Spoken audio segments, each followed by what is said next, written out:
Hi friends, இன்னிலேருந்து வந்து பார்த்திங்கன்னா ரிசல்ட் 2 மணிக்கு வரும். ஏன்னா 2 மணிக்கு மாற்றிட்டாங்க.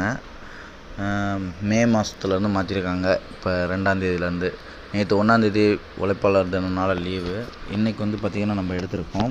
பார்த்துங்க, இனிமேல் நம்மளோட கெஸ்ஸிங் எப்படியும் 10-11 மணிக்கெலாம் வந்துடும்.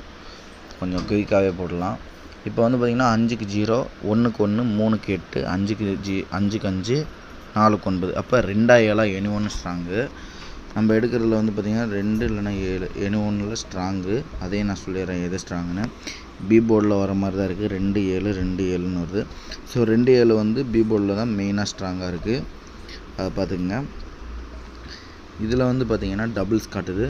22 99 99ன்னு காட்டுது. அப்படிங்கும்போது நமக்கு வந்து 99 இன்றைக்கி வரணும்.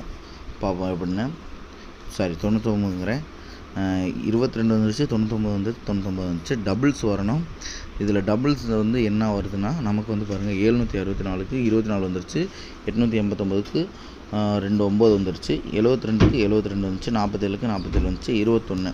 அப்போ நம்ம வந்து பி போர்டில் 2 ஏசியில் தான் அப்போ டபுள்ஸ் வருதுன்னு வச்சுக்கோங்க. ஏசியில் 0 to 99 வச்சுக்கோங்க.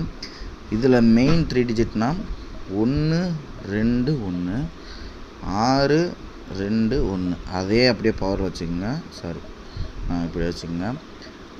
1 7 1 6 7 6. இதுதாங்க என்னோடய ஸ்ட்ராங்கு. இதில் கொடுத்துருக்கிறது வந்து பார்த்திங்கன்னா அப்படி தான் கொடுத்துருப்பேன். இதில் கொஞ்சம் 77 22 எக்ஸ்ட்ரா கொடுத்துருப்பேன், அவ்வளோதான். எனக்கு தெரிஞ்சு அதனால தான் ஏசியில் வந்து இப்படி கொடுத்துட்டேன். டபுள்ஸ் வந்து ஏசியில் தான். கட் நம்பரை பொறுத்த வரைக்கும் லிமிட் ப்ளே வந்து 8. ஸோ பார்த்து விளாடுங்க. இனிமேல் நம்ம கெஸ்ஸிங் சீக்கிரமே வந்துடும். ஏன்னா ரிசல்ட் டேட் மாற்றினாங்க, டைம் மாற்றிட்டாங்க. அதனால் பார்த்து இது பண்ணுங்கள்.